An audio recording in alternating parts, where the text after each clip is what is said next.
Nous sommes le 8 mars 2019, journée consacrée aux droits de la femme, occasion pour nous de nous interroger sur les acquis de cette journée, notamment au Gabon. Et pour en parler, je suis avec Madame Sidonie Floroué, magistrate gabonaise et par ailleurs présidente du Salon de la femme au Gabon, et Maître Nungi Kumbangoy, avocate au barreau du Gabon. Mesdames, merci d'avoir accepté notre invitation. C'est nous qui vous remercions. Alors d'entrée de jeu, je vais commencer par me retourner vers vous, Madame Sidonie Floroué. Est-ce que vous pensez que déjà au Gabon, il y a eu une évolution dans les droits de la femme? Je vous remercie également et au nom du Salon de la femme de nous donner encore l'opportunité donc de nous exprimer et donc de rendre visibles et accessibles nos actions. Sans embâche, la réponse est naturellement positive. Nous avons eu une évolution considérable des droits de la femme au Gabon. Mais encore qu'il faudrait qu'on sache de quel droit il s'agit. Toute la question reste posée et j'espère que nous y reviendrons. Nous y reviendrons. Maître Kumbangoy, peut-être de votre côté, vous êtes peut-être plus jeune que Madame Sidonie Floroué, mais vous avez également votre mot à dire sur cette question de droits de la femme au Gabon. Oui, je partage son avis. Je pense qu'effectivement, les droits de la femme sont beaucoup plus affirmés. J'ai écouté ce matin une émission sur RFI où on disait qu'en France, il y a encore une égalité par rapport au salaire. Et je me disais justement, nous, on ne connaît pas ce problème-là. Nous n'avons pas cette inégalité-là que vivent encore les Français aujourd'hui. Alors, le Salon de la femme a voulu consacrer des stands réservés aux femmes, occasion pour ces dernières de se rapprocher des avocates qui sont présentes ici, du côté d'Angondje, c'est au nord de la capitale gabonaise. Peut-être aller de plein pied dans les questions qui seront relativement abordées durant ces quelques jours, ces 2 jours ici à Angondje, notamment la garde des enfants. Madame Sidonie Floroué, quel est le cadre légal qui régit et définit la garde des enfants au Gabon? Eh bien, c'est le Code civil. Le Code civil, il y a la garde juridique, il y a également la pension alimentaire qui est un élément fondamental et important dont on devrait s'arrêter pour en parler. C'est la loi, le Code civil dans sa première partie, notamment à partir des articles 481 et suivants. Alors, est-ce qu'il y a, Maître Kumbangoy, des dispositions qui sont favorables aux femmes par rapport à cette garde des enfants? Déjà, nous avons les dispositions de l'article, comme elle le disait tout à l'heure, 481. Et précisément, au niveau de l'article 481-alinéa 4, la garde juridique, elle est en général jusqu'à 5 ans, elle est confiée à la mère, systématiquement. D'accord. À la mère jusqu'à 5 ans révolus. Et pourquoi le choix de confier l'enfant à la mère jusqu'à l'âge de 5 ans? Est-ce qu'il y a une particularité ou simplement parce que c'est la mère qui serait être le parent favorable à l'éducation de l'enfant à cet âge-là? Bon, disons que sans rentrer dans les méandres du législateur, pourquoi est-ce que le législateur a pris cette résolution et en lieu et place d'une autre possibilité de confier la garde peut-être au père, me diriez-vous? Oui. Nous pouvons retrouver cela dans des explications, des raisons fondamentalement culturelles. On estime que l'enfant, à l'époque de nos grands-parents, était allaité jusqu'à un âge indéterminé. Il arrivait que les enfants soient allaités jusqu'à l'âge de 5 ans. C'est souvent arrivé. Mais avec une nutrition altérée entre l'allaitement par le sein, le lait maternel et le lait artificiel, aujourd'hui on peut voir que les enfants sont détachés de leur maman. Je me dis que c'est peut-être l'une des explications, mais c'est une décision qui a été prise par le législateur et dont nous nous en tenons. Mais c'est l'une des explications, je pense. Alors, une des questions qui taraude certainement l'esprit de certaines mamans, est-ce qu'on parle de garde d'enfants uniquement lorsqu'il y a mariage ou même en dehors? Non, en général, c'est lorsqu'il y a une séparation. Quand on parle de garde d'enfants, quand les parents sont ensemble, les enfants sont sous l'autorité des 2 parents, ils vivent ensemble sous le même toit. Le problème se pose en général lorsque les parents se séparent. Lorsqu'il y a divorce ou lorsqu'il y a simplement séparation, exactement. Même lorsqu'on n'est pas marié. Effectivement. Et quelle est la procédure donc pour obtenir la garde d'un enfant, surtout pour les femmes? vu qu'on est à la journée de la femme? Ben, c'est le président du tribunal qu'on saisit par simple requête pour demander simplement que la mère ait la garde de l'enfant mineur. En français un peu plus accessible pour la maman qui se trouve par exemple dans le 6e arrondissement de Libreville à Nzayon et qui aimerait obtenir la garde de son enfant. Comment pourrait-elle se rapprocher du tribunal? Quelles est la procédure? Quelles sont les pièces à fournir, voilà, pour obtenir la garde de son enfant? Je voudrais revenir sur le fait que la garde juridique d'un enfant n'intervient pas seulement dans le cadre des parents mariés dont la séparation est intervenue. Même les gens qui ne sont pas mariés et qui vivent en union libre lorsqu'ils décident de se séparer. Même des gens qui ne vivent même pas en union libre, lorsque les parents ne vivent pas ensemble, l'un des parents peut donc décider de saisir le tribunal en demande de la garde juridique de son enfant pour qu'il puisse garder, juridiquement et judiciairement cet enfant. Parce que la garde, elle peut être conventionnelle. Les parents s'accordent sur le fait de qui des parents peut garder l'enfant. Ou alors, elle peut être légale, donc en se fondant sur les dispositions légales. À ce moment-là, on saisit le tribunal. Comment faire pour que ma soeur, ma mère, ma fille qui se trouve à Kingele, à Tibitso, Sanzanyon, peut faire pour obtenir la garde juridique ou solliciter la garde juridique de son enfant? Alors, cette personne saisit le tribunal, adresse une lettre qu'on appelle dans notre jargon une requête au président du tribunal. Et qu'est-ce qu'elle doit mettre dans cette requête? Qu'est-ce qui doit accompagner cette requête? Il faut bien qu'il y ait une filiation, un lien entre l'enfant dont on demande la garde et le parent qui doit être dépossédé de sa garde, mais qui a un droit de visite sur l'enfant. Donc, on demande la garde juridique de l'enfant. Le président du tribunal, conformément à la loi, accorde aussi l'autorisation pour le père de visiter son enfant. Ou alors que par exemple le week-end ou pendant la période des grandes vacances. Souvent c'est réglementé de la manière suivante, un week-end sur 2, la moitié des vacances pour les parents. Parce qu'on estime que même pour le parent qui garde l'enfant, il ne dispose pas de suffisamment de temps pour rester avec cet enfant. C'est pour cette raison que la garde pendant les vacances est souvent accordée à moitié temps. C'est-à-dire que si c'est 3 mois de vacances, 1 mois et demi pour le parent qui garde, 1 mois et demi pour le parent qui ne garde pas l'enfant. Avec les deux parents. Alors maître, on assiste parfois à des ménages, sinon à certains couples qui ne sont plus ensemble, où on n'arrive pas à s'entendre. Même si le tribunal a tranché, le parent qui a par exemple la garde de l'enfant veut garder l'enfant pour lui seul. À ce niveau-là, qu'est-ce que celui qui n'a pas obtenu la garde de l'enfant pourrait faire? Est-ce qu'il y a possibilité de faire recours auprès du tribunal? Effectivement, on a la possibilité d'interjeter appel, c'est-à-dire de saisir la cour d'appel d'une requête pour dire qu'on n'est pas d'accord par rapport à la décision qui a été rendue devant le premier juge, que la garde n'aurait peut-être pas dû être accordée à l'autre parent, mais parce que nous, on offre des meilleures conditions pour garder cet enfant, on peut lui accorder, on peut lui trouver une meilleure structure, un meilleur épanouissement, que l'enfant serait mieux avec nous. Mais ce que je voudrais aussi souligner, c'est simplement que le tribunal peut d'office, lorsque l'enfant est en danger, retirer cette garde au père ou à la mère. Et à ce moment-là, à qui confie-t-on l'enfant?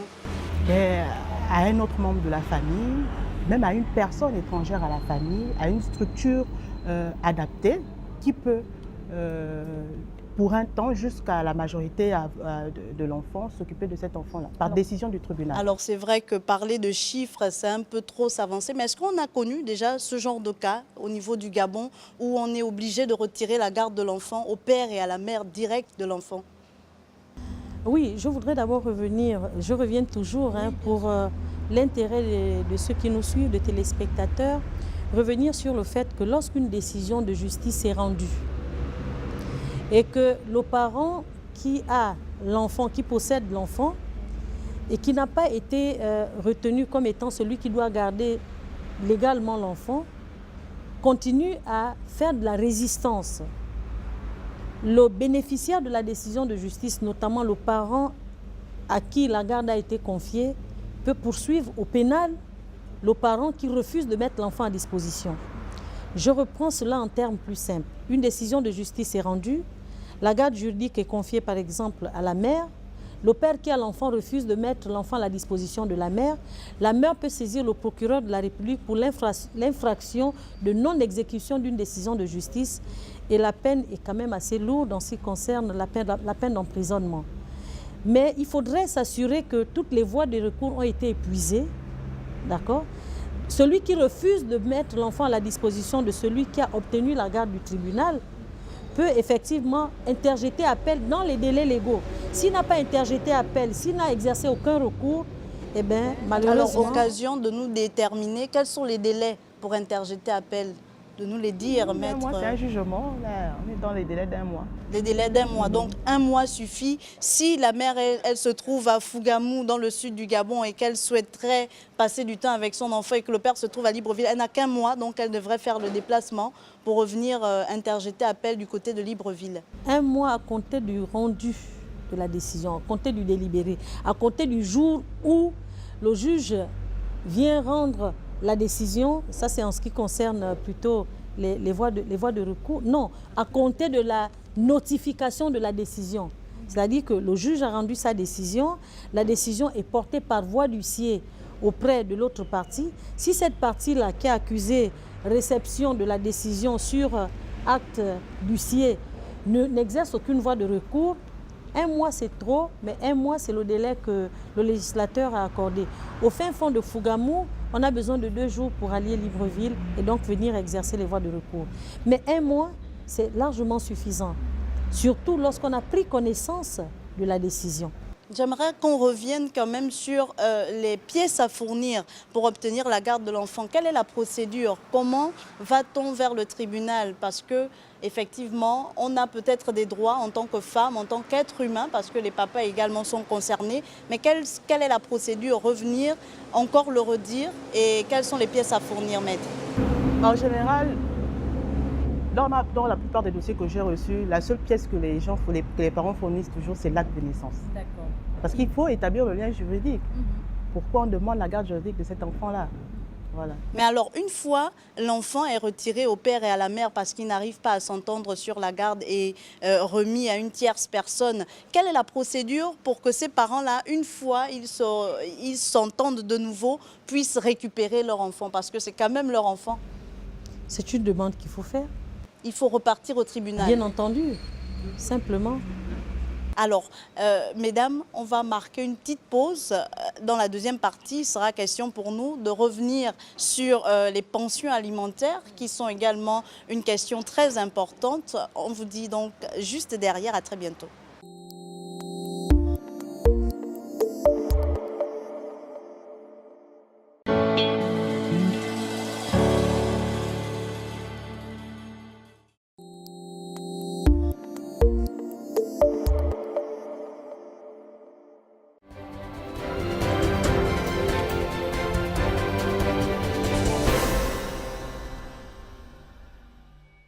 Nous sommes le 8 mars 2019, journée consacrée aux droits de la femme. Et pour en parler, je reçois Maître Nungi Kumbangoy, avocate au barreau du Gabon, et Madame Sidonie Floroué, qu'on ne présente plus, magistrate gabonaise et par ailleurs présidente du Salon de la femme. Alors nous parlions dans une première partie de la garde des enfants, mais mesdames, peut-être parler également des pensions alimentaires.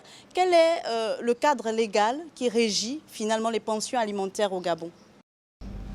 Eh bien, c'est le Code civil. Toujours le Code civil. Le Code civil, toujours dans ce chapitre, le chapitre 7, dédié à l'obligation alimentaire. En lieu et place de la pension alimentaire, ce chapitre parle de l'obligation alimentaire, qui est une obligation, c'est-à-dire c'est un devoir pour chaque parent d'apporter des aliments nécessaires à la croissance de son enfant et de s'occuper également de l'entretien de celui-ci par le suivi éducationnel. Y a-t-il eu évolution de la loi vis-à-vis du parent qui demande à recevoir une pension alimentaire pour les enfants? En fait, la pension alimentaire, même lorsqu'elle a été fixée par le tribunal, elle n'est pas figée.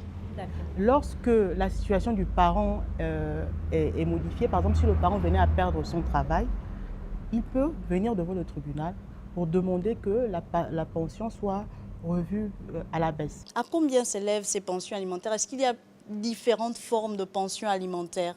Bon, on ne peut pas, il n'y a pas un montant précis, c'est le tribunal en général qui fixe. C'est pourquoi en général, lorsqu'on vit en pension alimentaire, on demande souvent de fournir son bulletin de salaire. Donc il est fonction en fait du salaire. Votre enfant ne va pas vivre au-dessus de vos moyens.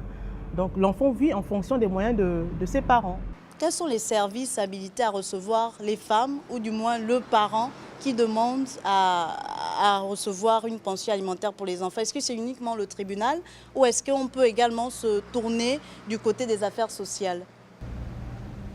Oui, il faut dire que la démarche qui consisterait à se rapprocher des services des affaires sociales est une démarche tout à fait de conciliation. On va vers ces dames, ces messieurs des affaires sociales pour essayer de trouver un arrangement à l'amiable par rapport aux aliments et à l'entretien et l'éducation de l'enfant. Et lorsque la démarche vers les affaires sociales échoue, on se rabat seulement devant le tribunal. Et l'article 484 du Code civil gabonais, dans sa première partie, effectivement, dispose qu'on ne fixe pas, il n'y a pas un montant fixe pour la pension alimentaire. Et il est inutile de demander à quelqu'un qui ne peut pas fournir cette pension alimentaire d'en trouver. Imaginez quelqu'un qui ne travaille pas, qui ne fait rien dans sa vie, hein, et à qui on va demander de verser la pension alimentaire. Cela me permet de rebondir sur également la possibilité pour les hommes de demander la pension alimentaire aux femmes pour les enfants qui sont gardés par ces derniers. Alors, dans ce cas, comment ça se passe? Est-ce qu'il faudrait être marié avec cette femme-là, ou même en union libre, on peut revendiquer, ayant la garde des enfants, on peut revendiquer une pension alimentaire? La situation matrimoniale ne justifie pas l'obligation alimentaire qui pèse sur les parents. Autrement dit, dès lors qu'il y a un enfant qui a été reconnu par les deux parents, ses parents sont tenus. Qu'il y ait mariage ou pas, ses parents sont tenus. Même pour des gens qui se sont rencontrés au cours d'une soirée et donc une grossesse est rentrée, lorsque la femme accouche et que le père a reconnu cet enfant, cette obligation pèse sur ces deux parents, alors même qu'ils ne vivent pas ensemble, alors même qu'ils ne sont pas mariés. Maître, alors ce que Mme Sidonie Flor-Oué dit nous interpelle, parce qu'on remarque qu'au quotidien, ce sont les jeunes filles, sinon les femmes, qui ont tendance à vouloir revendiquer une pension alimentaire à leur compagnon ou leur ex-compagnon, même si, sachant que ce dernier n'a pas de revenus mensuels ou de revenus à la fin du mois. Effectivement, les femmes ont tendance à demander la pension alimentaire, mais lorsque l'homme a la garde juridique des enfants, il a aussi le droit de demander la pension alimentaire. Mais ça, c'est si et seulement si la femme, elle travaille. Oui, si elle travaille, mais de toutes les façons, la loi, c'est pour tout le monde. Chaque parent a le droit de pourvoir aux besoins de son enfant. Ce n'est pas simplement le père, mais aussi la mère. Donc chacun à son niveau, en fonction de ses moyens, doit pouvoir contribuer à l'éducation, à l'épanouissement de son enfant. Alors jusqu'à quel âge on doit bénéficier de la pension alimentaire? J'ai entendu récemment une histoire qui m'a un peu interpellée. C'est une dame qui percevait la pension alimentaire de son mari. En fait, il était tellement habitué à ce qu'on lui coupe le salaire à la fin du mois qu'il n'avait pas compté les années. Et les enfants étaient matures, elle continuait de percevoir la pension alimentaire. Malheureusement, le tribunal a appelé cette dame-là pour revoir les choses et on a dû lui couper la pension alimentaire. Elle a voulu interjeter appel. Qu'est-ce qui se passe? À quel âge, jusqu'à quel âge on doit avoir la pension alimentaire et qui doit bénéficier finalement de cette pension alimentaire-là? La pension alimentaire, c'est à tout âge. À tout âge, tant qu'on est dans le besoin. Je pense que le législateur est tout à fait muet sur la question de l'âge en ce qui concerne le bénéfice accordé pour la pension alimentaire. Mais nous estimons, nous, que par rapport au cas vécu, dès lors que l'enfant ne fait rien, hein, jusqu'à un certain âge, mais s'il est déjà en âge de travailler aussi, cette pension alimentaire serait un élément motivant pour qu'il ne puisse pas se débrouiller, comme on dit chez nous. Vous savez, Dire que si on n'a rien, on ne peut rien faire. Nous devions ici éclater l'esprit du législateur en ce qui concerne cette pension alimentaire. La pension alimentaire, oui, on la demande aux parents, mais la mère également ou le père qui a la garde de l'enfant contribue aussi. Ce n'est pas parce que l'enfant vit chez la mère que ce soit seulement le père qui doit payer la pension alimentaire, que la mère doit fixer ou que le tribunal doit, sur un montant que le tribunal doit imposer au père. La mère également a l'obligation de contribuer à la pension de son enfant, ne serait-ce que par rapport aux aliments qu'elle lui fournit. En dehors de la pension, je veux dire en termes numéraires, que le père ou la mère qui est à l'extérieur, qui n'a pas l'enfant, verse. La mère qui est à la maison également ne peut pas dire que non, étant donné que c'est toi le père, c'est toi qui dois payer l'école, c'est toi qui dois payer le taxi, c'est toi qui dois payer à manger, c'est toi pour l'enfant. Et puis elle reste là à se contenter. Non, elle doit contribuer également à cette pension. Ça veut dire que la pension qui est réclamée au niveau du tribunal, c'est la pension qui n'est pas visible. D'accord? Mais qui n'est pas, je veux dire, oui, visible. Parce que le père n'est pas là, il ne s'en occupe pas, donc on voit le tribunal. Mais la pension invisible, à laquelle la mère est astreinte également, est une part contributive de cette pension pour l'éducation de son enfant. Et puis, je voudrais aussi rappeler que, et comme on est dans le cadre de la Journée internationale de la femme, je voudrais dire à ces femmes qui nous suivent que c'est un tort que de ne pas poursuivre les pères devant le tribunal qui ne versent pas la pension alimentaire à leurs enfants. Dès lors qu'ils ont reconnu les enfants sur l'acte de naissance, dès lors qu'ils ont établi, déclaré qu'ils sont les pères de ces enfants-là. Ils ont une obligation. Ils ont une obligation, mais c'est une obligation qui va au-delà de ce que nous pouvons imaginer. Lorsque l'enfant travaille, lorsque l'enfant va travailler plus tard, cette pension alimentaire-là va changer de bénéficiaire. C'est le père qui deviendra désormais l'enfant dont doit s'occuper cet enfant qui bénéficiait de la pension alimentaire. Comme quoi, c'est un retour à l'envoyeur.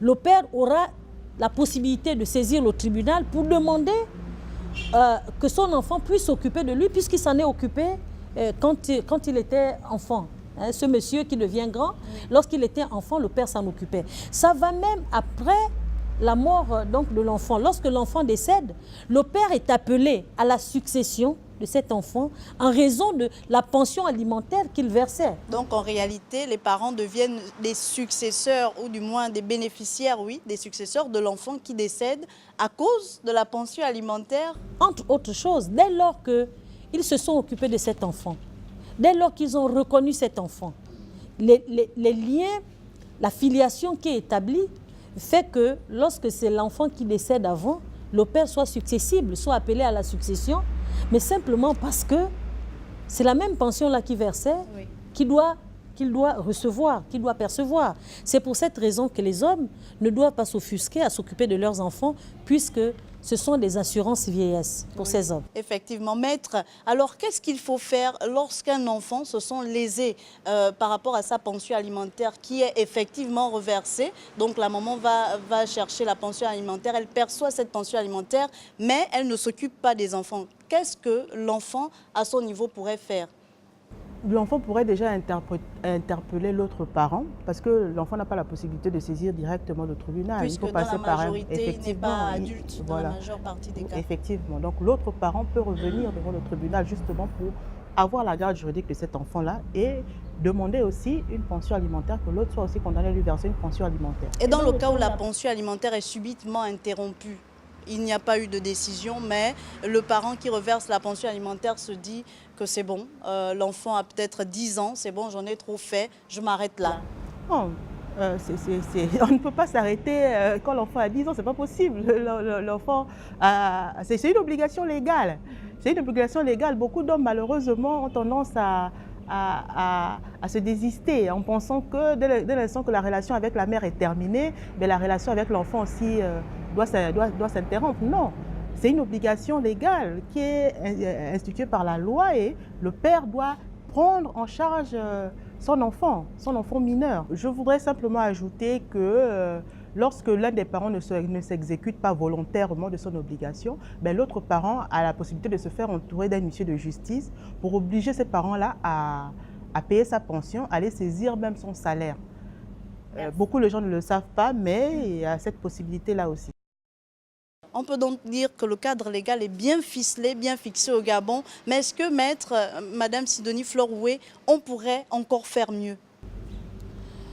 Je pense que pour cette question, on est suffisamment bien servi. Ce qu'il y a à faire, s'il faut améliorer l'existence, c'est de vulgariser et en utilisant les médias, en utilisant les apports considérables donc, du barreau qui a bien voulu nous soutenir pour cette occasion. On n'aura pas le temps, j'allais vous donner l'exemple patent de ce que nous avons reçu ici. Parce que nous recevons également les parents qui viennent, qui soumettent leurs problèmes. Nous invitons d'autres parents. Et lorsqu'on leur fait prendre conscience de ce qu'il y a une loi qui existe et qu'il faut procéder ainsi que la loi l'a édicté, les parents se plient. Les parents se plient. Donc, c'est des arrangements conventionnels que les parents prennent. J'allais vous raconter une histoire, mais je vous assure, extraordinaire. Je peux en une minute peut-être essayer. Une dame non mariée a fait des enfants avec un homme marié et le monsieur a construit 2 maisons sur le terrain de cette femme et payait les études des enfants, allait payer le goûter des enfants. Et la mère estimait que non, la mère des enfants qui a fait des enfants adultérins estimait que non, le monsieur devait continuer à procéder de cette façon parce que quand le monsieur l'a connue, elle n'avait pas d'enfant, donc elle ne peut pas supporter ses charges. Il revient au monsieur de supporter les charges. Nous avons fait comprendre à cette dame que les enfants étaient dans une situation irrégulière déjà. Ce n'était pas de leur faute, mais qu'il fallait également qu'elle contribue à la pension de ces derniers.